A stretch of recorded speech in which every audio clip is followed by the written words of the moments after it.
Chowder is not an American dish. But baseball is an American game. You can find a famous popular song in Nicolai's opera, The Merry Wives of Windsor. Can you imagine that? This is Lindsay McCary, back with you once more to spread the good tidings that things are not what they seem. Yes, friends, we're going to present a series of odd facts and unusual news stories in just a moment or two, so stay with us.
Well, here we are, and here's our first tidbit of oddology.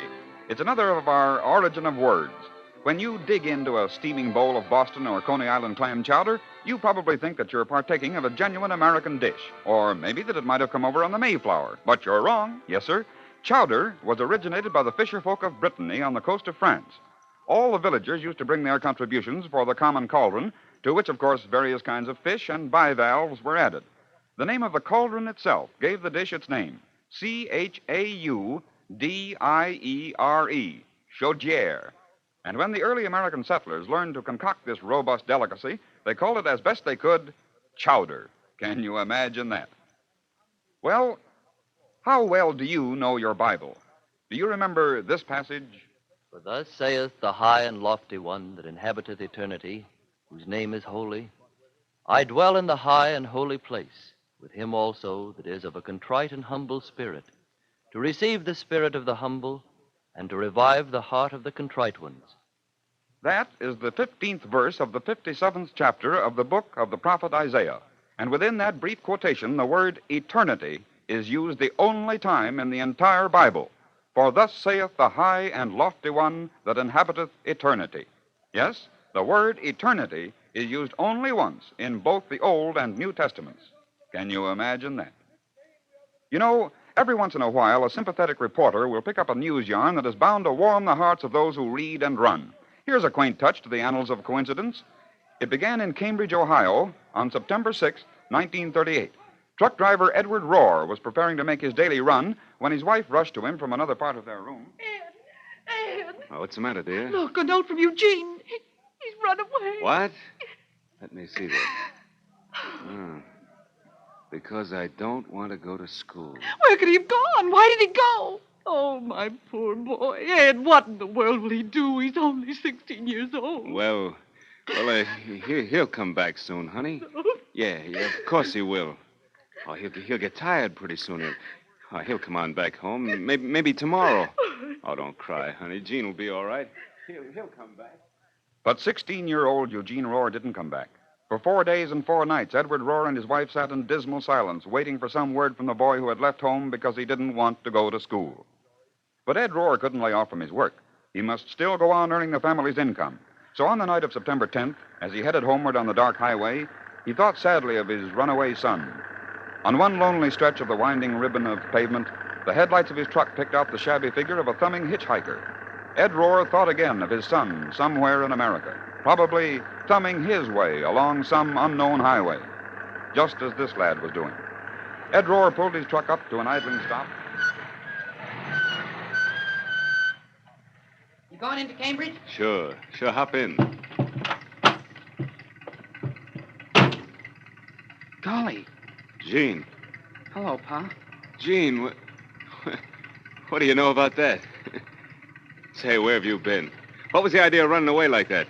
Don't you know you've had your mother and me worried to death for the last 4 days? Don't ask me any questions, Pa. Just, take me home, will you? Yeah, sure I will. Gosh, but your ma'll be glad to see you.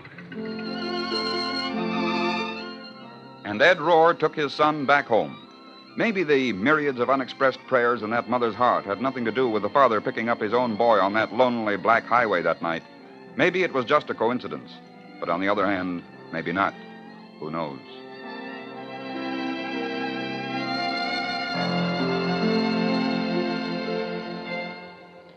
Play ball! Play ball, the watchword of the great American game, baseball. But is it the great American game? Well, let's see. When the early settlers in America came to the New World, they brought with them two ancient English games, cricket and rounders. From these games, young boys developed a sort of embryonic forerunner of baseball in which the teams, composed of a catcher and a pitcher, took turns at hitting the ball. The team hitting the ball the greater number of times in a specified number of tries at bat was declared the winner.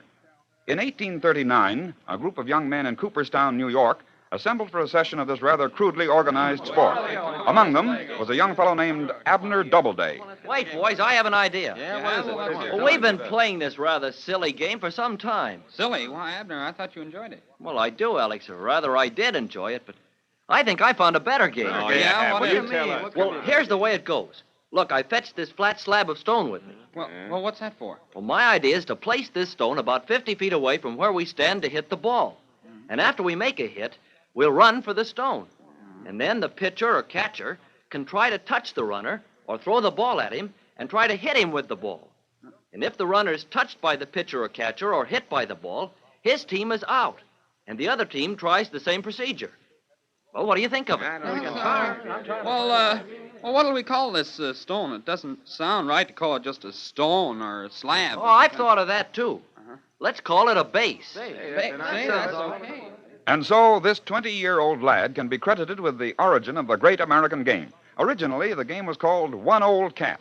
Then, when two bases were included, it was called Two Old Cat. Finally, when a friend of Abner Doubleday, Alexander Cartwright, a student of draftsmanship, became dissatisfied with the haphazard placing of the bases, he laid out what he called a baseball square, placing all bases 90 feet apart.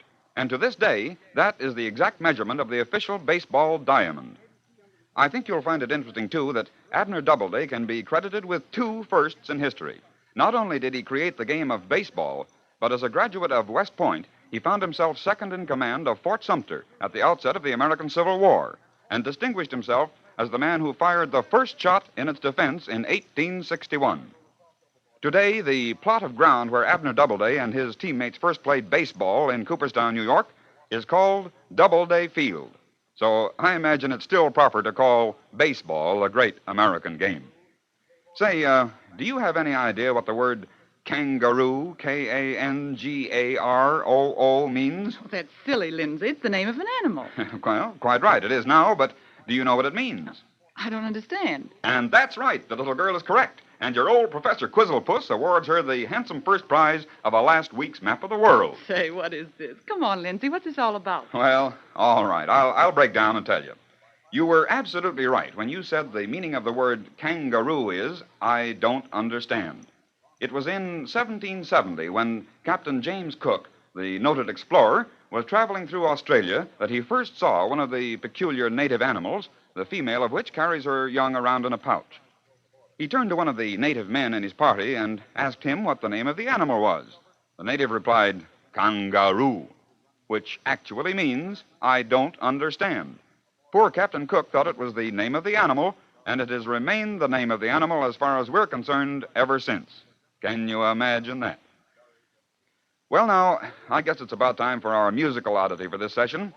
You know, it often happens that the composer of a modern popular song will inadvertently set down a melody that is quite reminiscent of an older piece of music, often from the classics.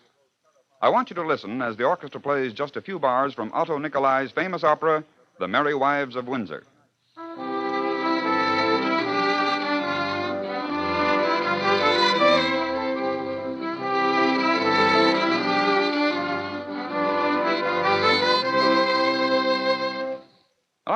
I wonder whether or not you picked out from that little melody the foundation for one of our best beloved popular ballads of a few years back.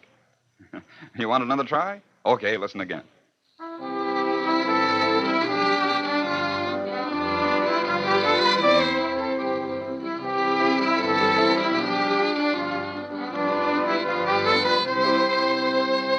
Not yet? Well, all right then. Listen to this. Marquita, Marquita, I still hear you calling me back to your arms once again. I still feel the spell of your last kiss upon me. Since then, life has been all in vain. What has been sadness without you, Marquita? Each day finds me lonely and blue. My poor heart is broken. I want you, Marquita. I need you, Marquita. I do.